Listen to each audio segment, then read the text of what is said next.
I wanted to thank everybody that signed up for this event because you have broken all of our records on Maker Talks. We've been running these events roughly every month for about 3 years.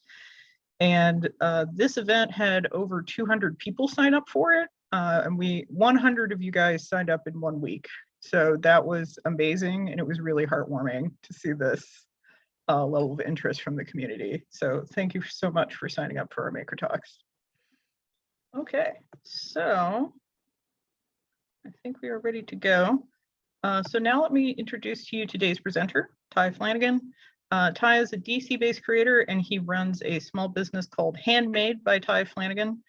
He's a master at patchwork and quilting, as you will soon see, and he's best known for mosaic-like quilts that take inspiration from Middle Eastern art.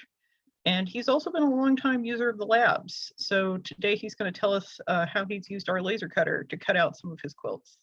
So Ty, please take it away and tell us how you made your quilts. Thanks, Molly. Let me get my slide deck going. So it should be We can see presenting. it Great. Yep. So thanks for the introduction. I'm really excited to be here. We're going to talk about laser cutting and quilts and a lot of other things because we have to cover a few topics before we get to lasers and quilting, just because I assume it's a general audience. Some people probably don't sew. Some people probably are less familiar with tech. And I hope we can kind of explore those two things and tie those threads together. I'm really grateful to the library for arranging this. The labs at MLK are fabulous. I first discovered it as the Fab Lab on 14th and U, and it's just been a great resource in addition to the great resource that is the DC Public Library. So particularly want to thank Catherine, Molly, Ali, and Esme. They've been the folks who have helped me in my journey with the labs. So I also want to just show what we're going to talk about. As the title suggests, we're going to talk about laser cutting and patchwork, but we're going to cover a few other topics in order to get there. So I'm going to tell you who I am, what my background is briefly, how it relates, and we're going to talk about patchwork and quilting. We're going to talk about Islamic geometry and math. And then we're going to get into the digital tools and the traditional quote unquote tech. So we'll talk about some of the software I use and how that's helped me in my quilting and in my strive for accuracy. And then that leads inevitably to using the laser and the labs here in DC. I know not everyone is local. So if you're local to DC, please take advantage of the resources we have in our community, but I'm sure other communities have resources available, whether it's your library, a maker space, a friend with a laser cutter in their garage. There's a lot of different ways to think creatively about what tools you have available to you. And also, obviously, the pandemic is ongoing. So I hope you get really excited about the laser cutter, but you probably can't use it today or tomorrow just because of COVID protocol. So just bookmark this. If you get excited about it, do some research, and hopefully in the near future, the great folks at the labs can hook you up and get you going with some of their offerings, their tools. So this is me. Just in a nutshell, I've been in DC since 2010. I have a master's in Arab studies from Georgetown. That's what brought me out to DC. I love this city and I've stayed ever since.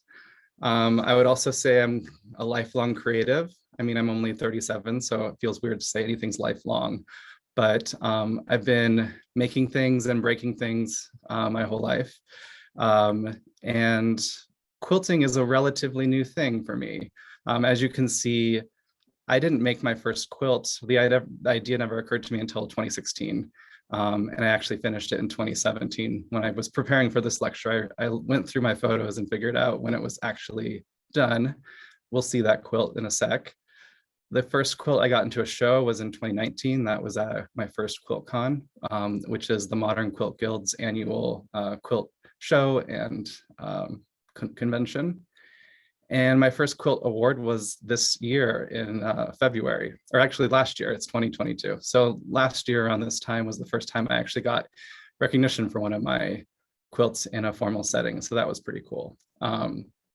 And if you want to just follow me, I share a lot of what I do on Instagram, and my handle is just my name.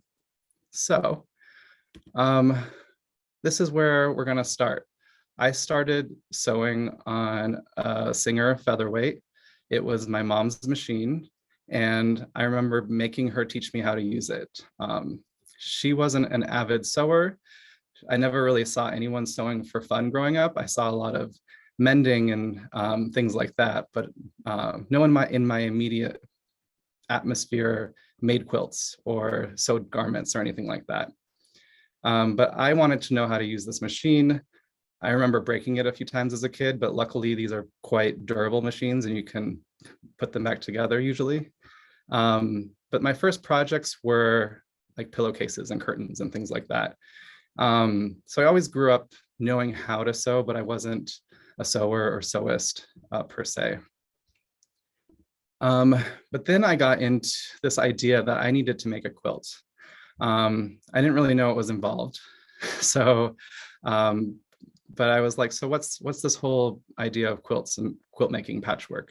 So I'm just going to share some terms that I'm probably going to use quite a bit. So patchwork is when you're putting those bits of fabric together. So a lot of quilt making is cutting up pieces of fabric and sewing them back together. That action is patchwork or piecing. And not all quilts are pieced. So while these definitions are helpful, I don't want them to be limiting in any way. So there's a lot of different ways people practice quilting, and I'm just going to talk about my experience doing it. Also, what's a quilt? This picture wouldn't be a quilt because it's just the patchwork from behind. But here we have 3 layers of material that have been stitched together. And they've been combined into what is called a quilt. This usually is more of like the finished product. For like a quilt show, they might have specific guidance on what is a quilt to them if you want it to be judged. So that's typically a top layer, some sort of batting in the middle, and a back layer that's stitched together with a finish on the edge. But if you go into a museum or to a gallery, you might see a more creative interpretation about what a quilt is. But when we're talking about quilts, this is typically what we're talking about. So let's get back to that first quilt. So it was 2016. I was kind of burnt out from social media. There was, as you might recall, a presidential election that was pretty divisive, and I just needed to unplug. I was spending too much time online. I was working remotely, which a lot of us are these days. So I was on my screen 8 hours a day for work. I was looking at my screen for social media, and I just felt like I needed to unplug a bit. So this idea crept into my brain of let's do something analog with our hands. And so my thought was, how about making a quilt? I had grown up with quilts. They had usually been items passed down from other generations. I had never really seen anyone making them, but I wanted to explore this idea. So where do you begin? Do you even want to make a quilt? So my approach is usually to kind of verify this assumption. And my approach is research. Just kind of my academic training usually kicks in a lot for how I approached different problems, and this was no different. I went to the library. There's some books at the library where you can learn all about quilting, and I chose this book on the right. It's called Make and Love Quilts by Mary Fons. Mary Fons is a notable person in the quilt world. She comes from quote unquote quilt royalty. Her mom is a famous quilter, and she grew up learning how to quilt on national television. And so you'll find a lot of YouTube segments that feature this author. And so I was YouTubing, I was seeing how they learned how to make quilts, and I thought it might be a nice entry point for me to learn how to make quilts. So lots of books, YouTube, more books was the basic approach. And in this book, it's a book full of quilts, and there's patterns that accompany each quilt. And so this was the first time I had even seen a quilt pattern, and it showed me what to do. So this is in progress and the kind of the finished product, But I made a quilt based on Mary's quilt called Whisper. And that quilt is based on a traditional quilt called 1,000 pyramid quilt. And as you can see, it's all equilateral triangles sewn together in rows. And then those rows are sewn together. And then that's what makes up the whole quilt itself. I got a little creative with color placement here. You can see some red and some blue, but overall it's kind of a low contrast. It would be modern by aesthetic standards in terms of the colors and whatnot, but it's also a very traditional pattern. So that was kind of my intro into quilting. And then as I was making this quilt, this light bulb goes off in my head, which is basically, if we're talking about grids, what other grids can we play with? And so, as I mentioned, I have a background in Arab studies. I also was a Peace Corps volunteer for 2 years after my undergrad, and I lived in Jordan. I also worked in the Middle East, North Africa region quite a bit. So my brain instantly went to Islamic geometry and that huge tradition of geometric design that you see on all different types of surfaces, whether it's mosaics, carvings, plasterwork, you name it. So I focused in on Zalij, or the Moroccan tradition of mosaics, as my starting point. And basically this was kind of a boot camp into what shapes can you sew together? What can you be successful sewing together? What are more challenging shapes to sew together? And then as you'll see, kind of, if you are a quilter or so, you know that there's certain things that are just either impossible or difficult to sew together. So you just have to kind of slice things up. And this was kind of me learning what worked, what didn't work, and all of that. Also learning more about how fabric behaves and things like that. This was also my introduction into what is a very active geometric community of practitioners in Islamic geometry. And so on Instagram, as well as other platforms, you'll see a lot of folks who practice Islamic geometry, traditionally using like a ruler and compass and creating very complex designs from very basic tools. And so this is where I started.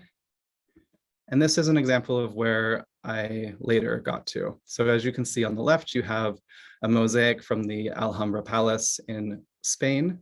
And then on the right is my quilt that I call my Alhambra, which for me was a geometric exploration where I fell in love with this mosaic panel. I knew it just had to be a quilt. I think a lot of quilters can relate to that feeling, seeing something in your daily life or on vacation, and you just know that has to be a quilt. So I tried to construct the geometry. It took me 2 days of trial and error to get the ratios right and to see what those relationships were. But eventually I got there. And then once I got there, I tried to execute it in a way that was kind of faithful to the original, but also with a bit more modern of a color palette. So this one actually was awarded second place at QuiltCon last year. It was my first ever quilt ribbon. And it was also at the International Quilt Museum over the summer in Paducah, Kentucky. Here I am again with a different quilt, and this was taken during a study trip in Morocco. I went on a study trip to Marrakesh just for Islamic geometry, and I also packed a few quilts with me just in case. So this is one of my favorite geometric motifs. It's usually referred to as a fig leaf motif because it is reminiscent of the shape of a fig leaf, and I've just always loved this tessellation quite a bit, and I've made about 7 or 8 versions of this quilt by this point. And I think one of the reasons I really like the fig leaf motif is I have a fig tree here in DC in front of my house, and I actually planted it when I bought the house 7.5 years ago, and right now it's grown to be quite a big tree. So I think there's some sort of connection for me and this motif and the fig tree. And here's another example with kind of completely different geometry. The panel on the right is from the Museum of Turkish and Islamic Art in Istanbul. I was visiting a good friend of mine in Istanbul, and we went sightseeing, and again, is one of those mosaics that I saw and I said, I think that just has to be a quilt, but I don't know how to do it. So this was me figuring out how to do it. So now we're kind of getting into more of those digital practices that I use that help me make my textile art or quilts. So I usually start in Illustrator. Illustrator is a vector graphics tool. And I was exploring how to get the geometry correct and how to get all the pieces aligned.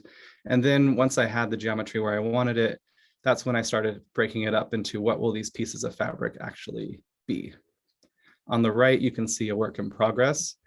And I have a wall covered in felt or batting, so it's kind of sticky. And so you can just put fabric up on the wall and it sticks there. And it's usually called a design wall. So I had a bunch of stuff up on my design wall and just started putting it together to see if it was going to work. I started this project not knowing if it was going to work. I had a good feeling it would. And that's kind of a theme for me, is every time I start a new project, even if I've made the quilt 7 times, I'm going to make it differently each one of those times. But this was the first time, and I was very pleased with where it landed. So kind of scrolling back, this is where we ended up on the left. And this quilt will actually be at QuiltCon next month in Phoenix, which is kind of exciting. So now with the pandemic and 2020, one of the silver linings that came out of that was a wider offering of online classes.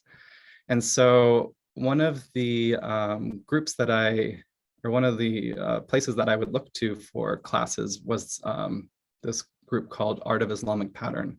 And so in the previous photo, when I was in Marrakesh, I was actually on a study tour with Art of Islamic Pattern. And they started offering Zoom classes since travel was not possible early on in the pandemic. And one of the classes I tuned into was the geometry behind this dome. And you'll see this is the interior of a dome.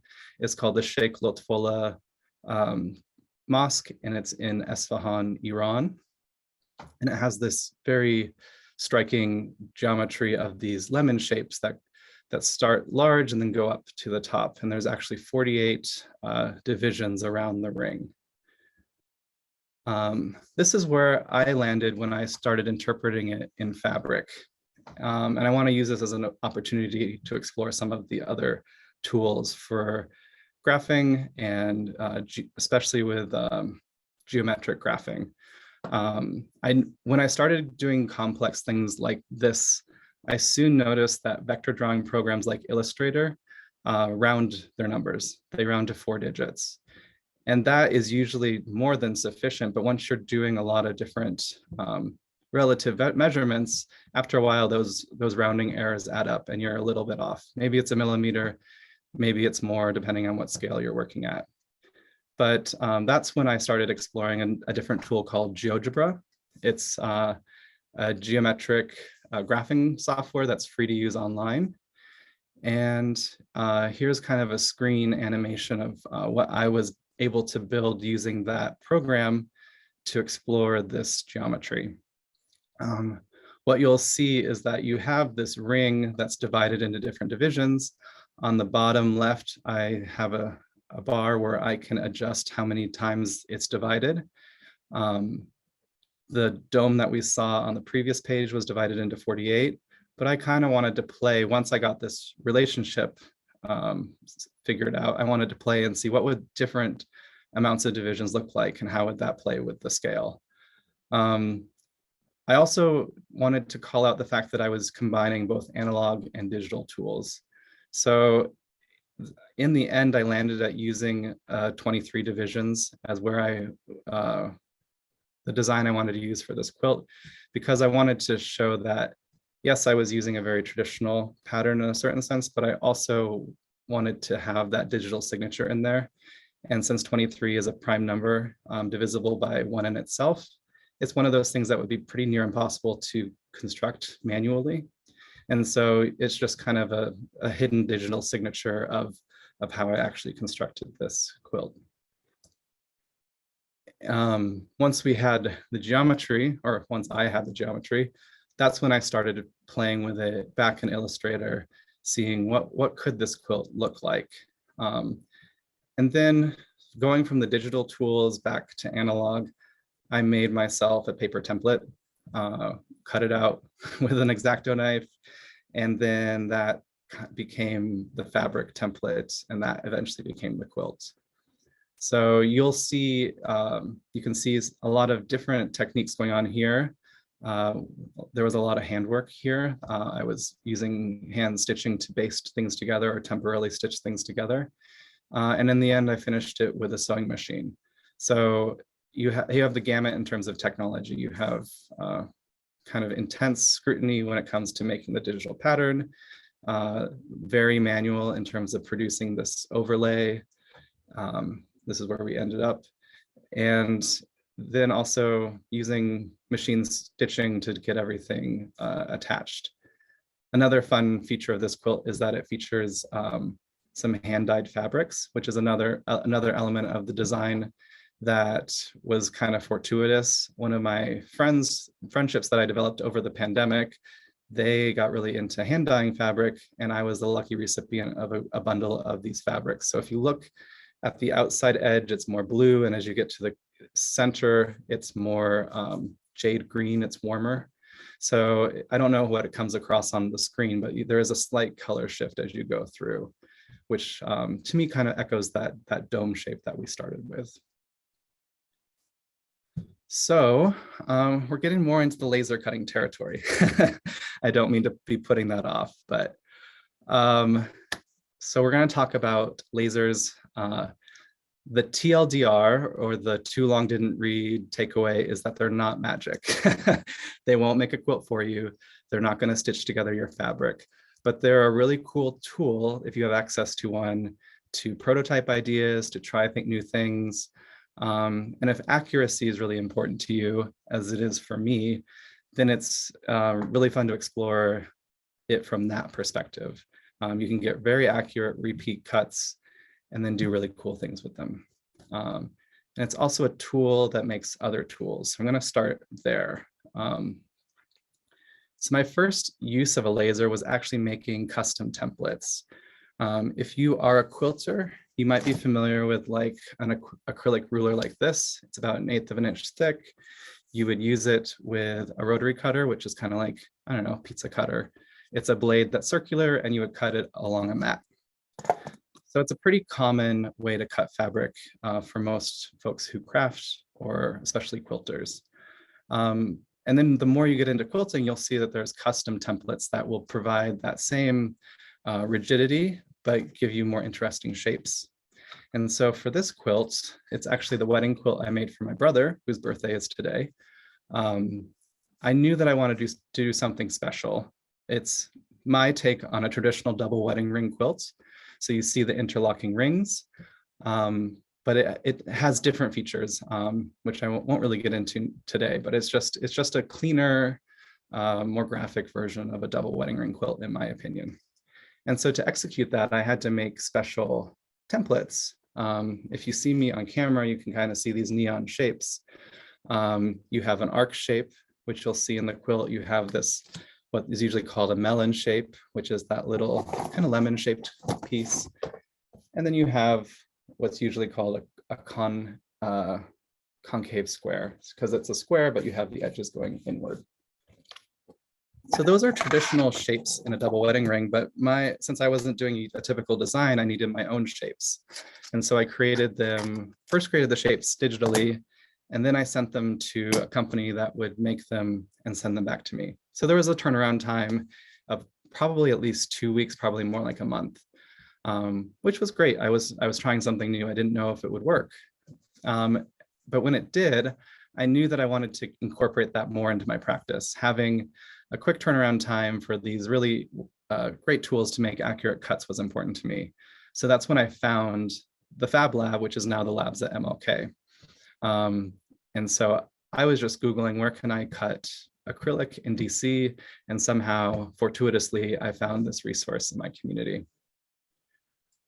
Here is a kind of a pile of templates. So we'll see what I do with these templates, but for me, these are really powerful tools. So you start with a sheet of acrylic, and then you cut out these shapes. And these shapes combined with a rotary cutter can give you very accurate repeat cuts. So this pattern probably has a dozen pieces that repeat throughout it. And one important aspect of the way I quilt is that if you have accurate pieces to begin with, then you're going to be more successful putting them together. It's kind of like if your puzzle pieces aren't, you have to have it start from a place where your puzzle pieces could fit together in order for them to fit together. Or there's different workarounds, but that's just kind of how I approach it. So with that stack of templates, I started making something like this. You can see the work in progress on the left and the final quilt on the right, but I just cut up different pieces of fabric, put them back together, but I was very precise in where they went. And you would group them together in a particular way. And to me, this quilt is very floral. So I called it Alcazar Blooms, named after the Alcazar in Spain. It's an old fortress or castle.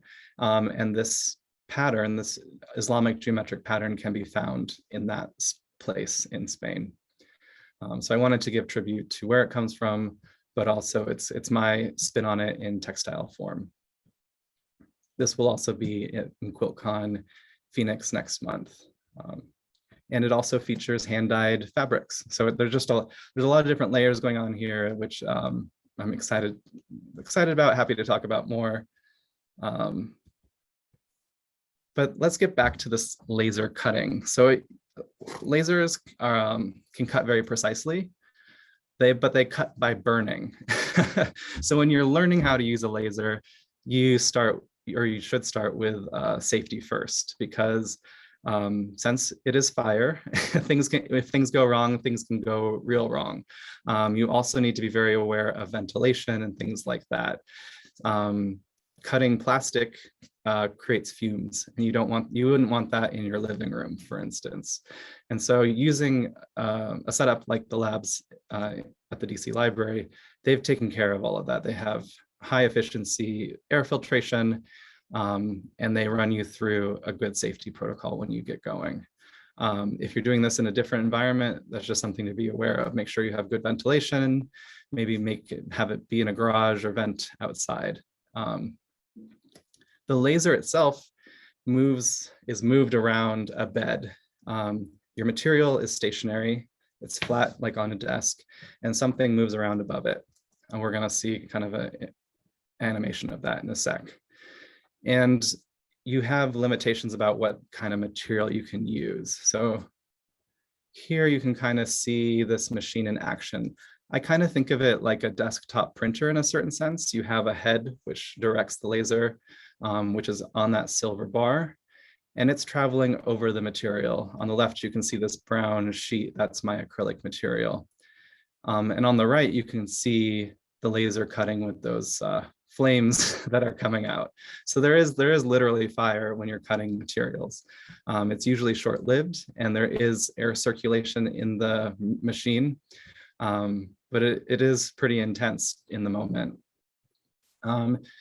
You also have limitations about what you can cut and so forth. So when you're calibrating a machine, you need to know the thickness of your material, and you need to know how big it is.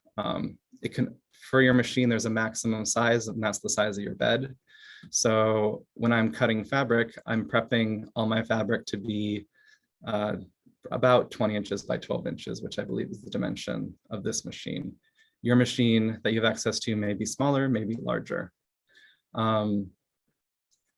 For things like fabric, you still do need to measure how thick your material is, because that's how the machine is calibrated and knows how to burn for the right amount of time. And some of it's trial and error. So I did a lot of test pieces, seeing how the fabric would react, seeing how different fabrics would react, and so forth. So while we're cutting acrylic in this screen, the similar process would be happening for fabric. I have some of my scraps here. of the remnants. But I cut a bunch of like, this is a cotton linen blend. And you'll see that there's just like, it's kind of a webbing of the leftovers.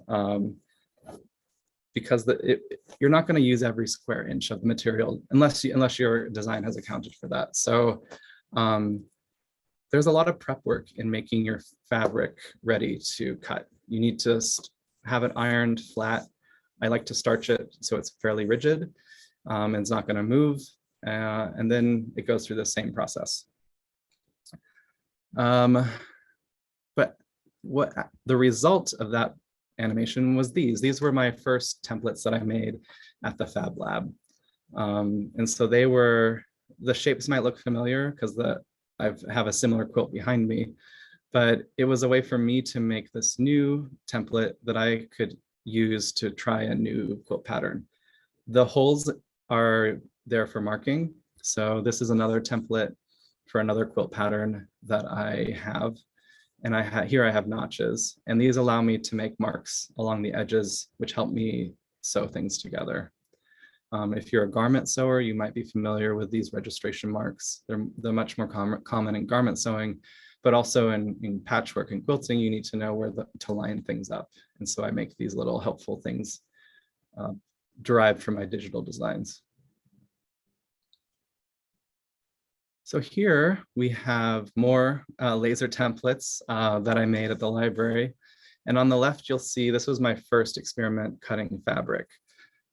I was at the labs prepping these templates for a new quilt. And Esme told me that I could probably cut fabric if I wanted to try, with the caveats that we know it cuts by burning. So we should be using natural materials probably. Something like polyester is more likely to catch fire and just melt. So I was using all cotton fabrics or all linen fabrics, which are both natural materials. So in my experience, those materials have worked just fine. They do burn, get singed on the edge, but it does leave a fairly clean cut. And I think I made these cuts in like the fall of 2019, which I think was my last visit before the pandemic lockdown and before the labs moved to the MLK library. Let's see. So I was able to go back to the new lab space this summer, which was really cool. If you haven't been to the new library downtown, it's beautiful. And the basement area is all dedicated to the lab space, where you have huge amount of workstations. You also have the laser cutters, and you have 3D printers, bunch of other stuff. So it's a really cool space to check out when you're able to. Catherine reached out to me and asked me if I would be willing to come in and give feedback about the new setup. Since they're in a new place, they wanted to see how is the noise, how is the table setup and all that. So I jumped at the opportunity to get back in there, and I cut these pieces of fabric. So I knew that it was possible. I had kind of left that in 2019. I had wanted to dive into that more, but I just wasn't able to until last summer, which is summer of 21. So there was kind of nearly a 2-year gap in which I didn't have access to the machines myself. But I was able to cut these out. And I wanted to just do this proof of concept. I wanted to see how it would come together. And this is actually those materials sewn together. And this is a fun thing that I bring to my classes, because one thing I learned by cutting these materials with the laser was that it really reduced the amount of fraying, or how much the fabric comes undone at the edges. And I think I have a picture of that here. So you can see the seams up close, and you can also see when I'm cutting with the laser, I'm also adding a notch in the seam. And for me, that is a registration mark for how things go together, kind of like a puzzle or a context clue. And all the pieces have notches where they need to match up, or in the centers where they need to match up. And so by cutting with a laser, I was able to do 2 activities at the same time: the cutting and the marking. So if we go back a few slides here, I cut this out with a rotary cutter, and then I marked it with this white pencil. So when I was able to do it in one go with the laser, it was just a notched piece of fabric that was ready to sew together. So that was pretty cool. It was nice to achieve some efficiency there. But I will say I had to prep all the panels of fabric in advance, and then the laser cutter is efficient, but it's never as efficient as you think it is in your mind. It does take time. So I would argue that cutting with a rotary cutter and an acrylic template is perhaps faster. So if there is some novelty in cutting with a laser cutter, but I don't know that there's a huge amount of efficiency depending on your project. So this is where we ended up. This is my Ottoman rings pattern that's based on a geometric design from a mosque in Istanbul called the Shehzada Mosque. And it's a pattern that I have taught a few times, and I'll be teaching next month at QuiltCon. And it's a fun exploration of partial seams, curves, and different sewing techniques. So here's a picture of some of those fabric remains from cutting out the different pieces. You will see that you can get the pieces really close together, but I was never comfortable having like a shared cut line. So I always space things a little bit apart, even if it's like 1/8 of an inch. So if one of your considerations is fabric efficiency or usage, you would either adjust your pattern, or you could come to terms with the fact that you're not going to use every square inch of your fabric or material. But these, probably these shapes should look familiar because they're hanging behind me. This is the finished quilt that I cut out entirely by laser. And the only reason I was able to do this is because I had special access to the laser cutter at the labs. There weren't normal bookings available, and since I was in there helping them test, they let me stay a little longer. And by a little longer, I mean significantly longer. To cut out this entire quilt took 2 visits, and I think a total of 8 to 10 hours. So normally cutting out a quilt will take me 8 to 10 hours, but doing it at the library in an N95 mask was less than ideal, but I still wanted to do it. It was a fun kind of proof of concept. And you'll see I have the notches again. I incorporated those to help me sew these pieces together. And then this is them coming together. So those pieces became blocks, and then those blocks got combined, and then the result is just behind me. So I'm going to give you a little kind of pros and cons of laser cutting, specifically fabric. And these are just the categories that popped into my head. You may have other categories that you're interested in, so feel free to drop those into the Q&A. So the first one is availability. Scissors are pretty ubiquitous. Maybe not a good pair of scissors, but scissors are pretty generic. Rotary cutters, if you are a quilter, it's worth the $10 to $20 to get one. But a laser cutter is a few $1,000s. So odds are you're not going to buy one on a whim. It's nice having access to one at a place like the library or another shared space. Could also be something you go in on with friends and invest in shared equipment, but it is not readily available in terms of cost. They are fast though, but I would argue that a rotary cutter is equally fast. Because with a rotary cutter, you're gliding along the edge of a template like this. The laser is also traveling that line, and I'm not sure that one does it faster than the other. If you're using a rotary cutter and a template, you can probably cut 2 to 3 layers of fabric at a time. With a laser cutter, you're limited to one material, one piece at a time. So one material by itself on that cutting bed. You're not going to cut 3 layers of fabric at once. And then scissors, it depends on how you use them, but you're probably going to mark your material and then cut it out by hand, which is just more laborious. Ease of use, I would say scissors are probably the easiest to use, although using them accurately is probably takes some concentration. Using a rotary cutter is fairly easy, but you want to be careful and you want to be safe. And I would say a laser cutter is probably the least easy device to use, just because you need to know how it works. You need supervision. You need to know the technology behind it. Those aren't barriers, and those are things that you can learn. The people at the labs will help you learn that. but you can't just turn it on and start cutting. That said, I think the laser cutter is the most accurate because it's always going to travel that line. The computer is driving it along the line that you tell it to go on, and your cut will always be as you tell it to be. When you're cutting with an acrylic template, your template can slip. You might get a little off when you're using it. And scissors are probably the least accurate, but someone who's skilled at using scissors may argue otherwise. So that's not a debate I want to wade into. And then the cost is kind of related to the availability. A pair of scissors can be had fairly cheaply. A rotary cutter is also fairly inexpensive, but probably a little bit more than a pair of scissors. And a huge piece of machinery like a laser cutter is very expensive. So if these are the categories you're roughly using to make a decision about how do I cut out a quilt, rotary cutter in the center has the most pros going for it. But that said, if you have access to other tools, it's nice to try different things and see how they work for you.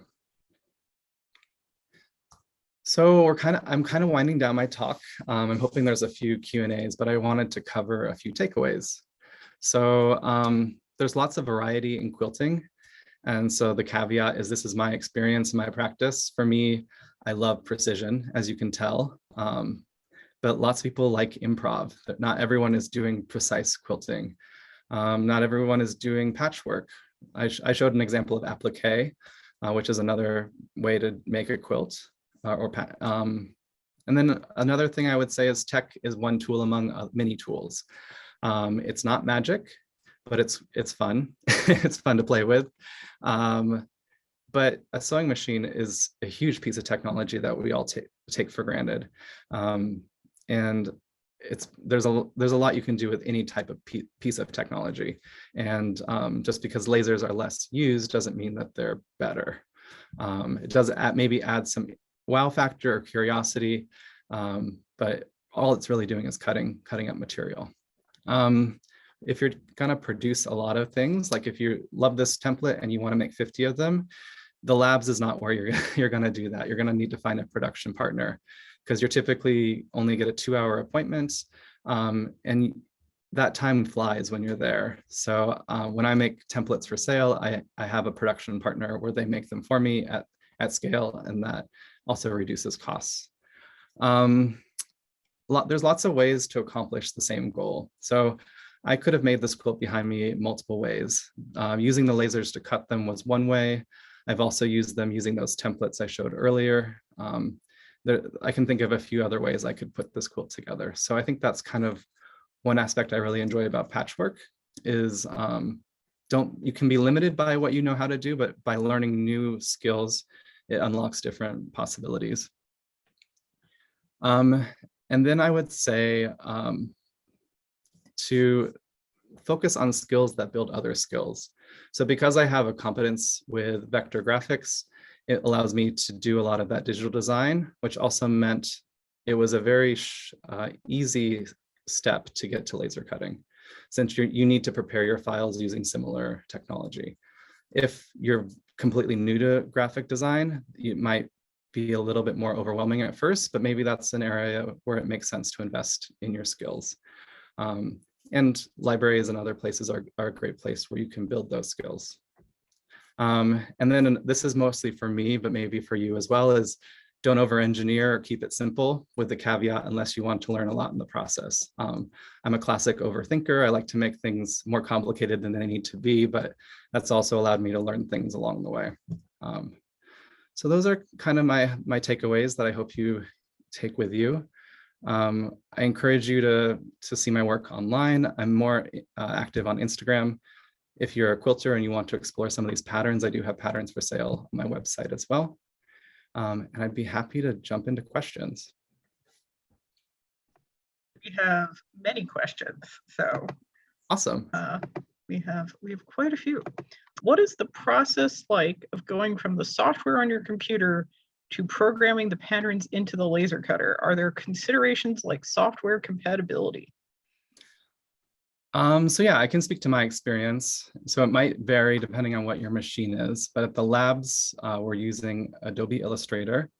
And then that you basically take your file with the proper settings and you print it.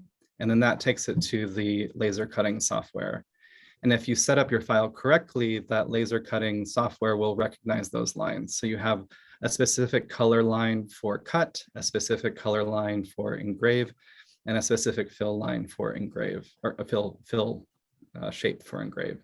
So if you want to cut out a square, make a square that's a certain color.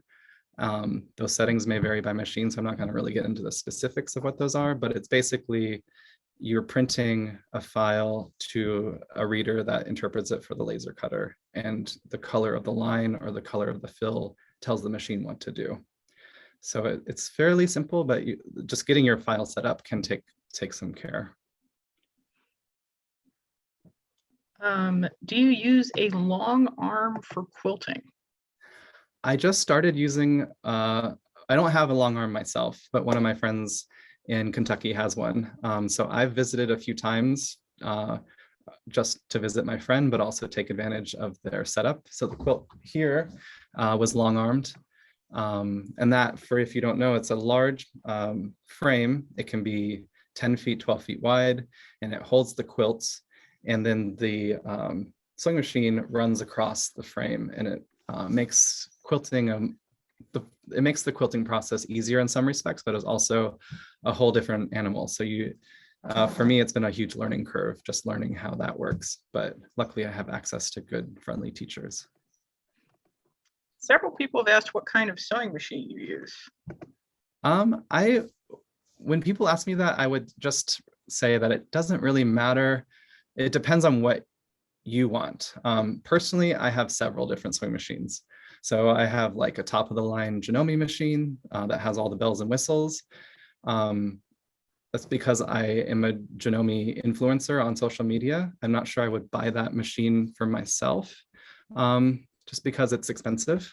So just in terms of transparency. I also have like a straight stitch Juki that's great. It's a good workhorse.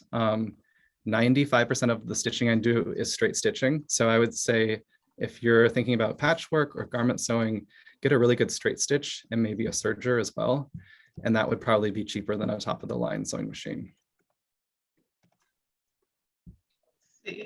Have you ever used a Cricut, which is another kind of laser cutter? Yeah, I've used a Cricut, not for fabric. I've used it for like paper, mostly for cutting, because it uses that same idea where a mat, you have a material on the mat and a blade or something goes along the top. So I've used that in different contexts. I do know people who use it successfully cutting fabric, but I can't speak to that from experience. Let's see. Oh, we got a question from our Facebook Live feed. Do you recommend people start with templates when learning how to quilt? Yeah, you can start with templates, or one of the easiest ways to start, let me just grab something, is if you're starting to quilt, I would get like a basic 6x12 or 6x24 ruler, and you could just cut out squares. And this has a lot of guides. So you could cut out 2-inch by 2-inch squares and practice sewing those together into a grid. There's a lot of patterns that are based on square grids, and there's a lot of patterns based on how to cut with just a ruler. Once you get comfortable with it, and if you decide that you actually like it and want to do other things, yeah, there's a whole world of things you can do with templates. They can be paper, they don't have to be acrylic. And so, yeah, I would say explore and see what you like.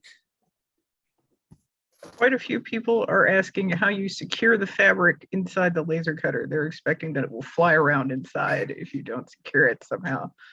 So the preparation of the material is important, but it's not like a tornado in there. So I just prepare it to be as flat as possible. You will see like there's some wind and air movement as the material moves around, but not enough to disrupt the material. It's also sitting on a metal grate, which is that like material bed and that kind of grips it kind of grips the material. It's not grippy, but it's like, it's there, so it's not going to move. and it's elevated, so it's like a good cutting surface. So I've never had my material fly away, but I also make sure that it's flat. I also make sure it's starched because that adds a little bit of rigidity. And then you watch it like a hawk because it could catch fire. So you just need to be very attentive while it's cutting. Let's see. You mentioned QuiltCon several times. Can you tell us more about QuiltCon and the classes that you're going to teach there? Sure. So the Modern Quilt Guild is an international group of folks interested in modern quilting. I'm a member of the local chapter, the DC MQG or DC Modern Quilt Guild, and they have an annual conference called QuiltCon, and it's part show and part classes. So I will actually have 5 quilts there this year. It's usually in February, so it's next month in Phoenix.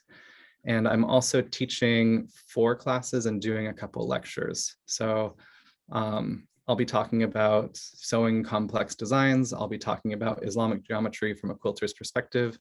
I'll be teaching the Ottoman rings pattern, which is this curvy pattern. And I'll also be teaching this fig leaf pattern, which will be released next week. So this is like a brand spanking new class taught for the first time in Phoenix. Oh, it's very exciting. Let's see. We have so many questions, you guys. This is amazing. Let's see. Many people have asked what kind of rotary cutter you use. I use, I have a few different Olfas, mainly because I was an Olfa ambassador a few years ago. So I just got a lot of the product in doing that. I think what's more important than your brand is how sharp your blade is. So I would change, if you're starting a new quilt or starting a new project, change your sewing machine needle and start with a new rotary cutter blade. That your life will be a million times better. Those are simple, cheap fixes, but it will really improve your quality of life. Nice. Where do you get your fabric? Do you order it online or in person? A mix. Locally, there's some great shops in DC. There's Three Little Birds in Hyattsville. There's Stitch in Old Town Alexandria. I usually do most of my shopping online just because I'm a city dweller without a car. So getting to different places can be a challenge. But also a lot of the fabrics I've used in my recent quilts are hand dyed. So I actually made all of these fabrics, all the colored fabrics by doing hand dyed gradients. And so Wow. There's multiple layers of work going on here. Yeah, there's so much. We got several questions about the thickness of the fabric you use. Like, is the cotton fabric standardized or? Well, one thing you'll learn, like one part of the laser cutting workflow is you're always measuring the thickness of your material. Even if your material is marked as 1/8 of an inch thick, you have digital calibers usually, and you're gonna see, is it actually 0.125 inches or is it 0.123? You're gonna put in it's 4 decimal numbers of accuracy, and those calipers will tell you how thick your material is. So when you're using fabric, you're going to use the same tool and you're going to measure, and it might be like 0.01 inches thick, but that's still a measurement that is meaningful to the laser. So and my linen might be a little bit thicker than my cotton, for instance. So I'm going to measure every time I put material in the machine. That is always a good thing to do. I have not cut as much fabric in the machine. I've mostly cut wood and acrylic, but we have found out through our experiments that even when you use something that's supposed to be standardized, like it's a sheet of wood that's like exactly the size, the thickness can vary in a very tiny amount. And it's always good to double and triple check because the laser is so calibrated to thickness of the material. Okay, we have, somebody is asking what you do with your scraps. Do you reuse your fabric scraps? I know you showed like the lattice. Well, these are the scraps from this quilt. So yeah. currently they live in a plastic bag under my sewing desk. I'm not sure what I'm gonna do with them. Personally, I don't do a lot of small scrap quilts. I know other makers do, so if another maker wants them, I usually send them along. I always use as natural materials, so they could be composted, I guess, if they don't get used. I don't know. Some quilters are better at using scraps than others. But that's a whole can of worms. That's a whole other can of worms. I don't know if I want folks to know what I do with all my scraps. Yeah, people can sometimes be like very intense about what you should and shouldn't do with your fabric. So I understand that. Many questions about your seam allowance. Is your seam allowance included in the pieces you cut out? That's a good question. So yeah, as you start quilting, you know that traditionally you have a 1/4 inch seam allowance, which isn't very big, but it's enough for patchwork. And when you're making, like, if you want your square to be 2 inches, you have to add a 1/4 inch on all sides. So it's really 2.5 inches that you're cutting. For other shapes, I include that in my design. So this template has a 1/4 inch built into it. It's not marked on the template, but I know it's there from the design file. And so, yeah, I usually use a 1/4 inch. For garment sewing, I usually use a centimeter or 3/8 of an inch. Most garment sewing patterns use 5/8 of an inch. So if you're sewing, seam allowance is something you should be aware of. If you forget about it, you're going to cut things too small, which can be fine depending on what you're doing. But having an accurate seam allowance and then sewing at that, you have to sew where you're supposed to sew too. And then when those two things align, then your pieces fit together pretty well.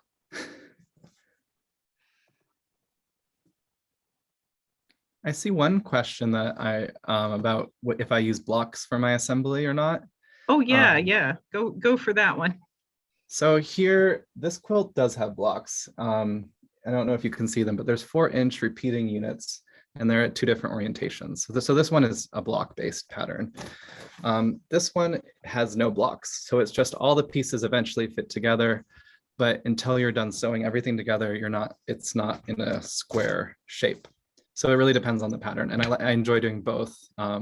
Non-block based patterns are kind of mental gymnastics sometimes, because blocks are more comfortable usually for a quilter, because you can sew those individual units together and then combine those units into rows and combine those rows into a full top. But yeah, I think that is it. We're going to have to call an end to this talk. Thank you so much, Ty. This was an amazing talk. Thank you for showing us your amazing and complex quilts. Thanks for having me. I enjoyed it. Yeah. And thank you to our ASL interpreters for doing such a great job. And thank you to Allie for being the backstage person that always has a good link to drop and will know how to fix all of our problems. So thank you again for everybody's hard work that made this possible.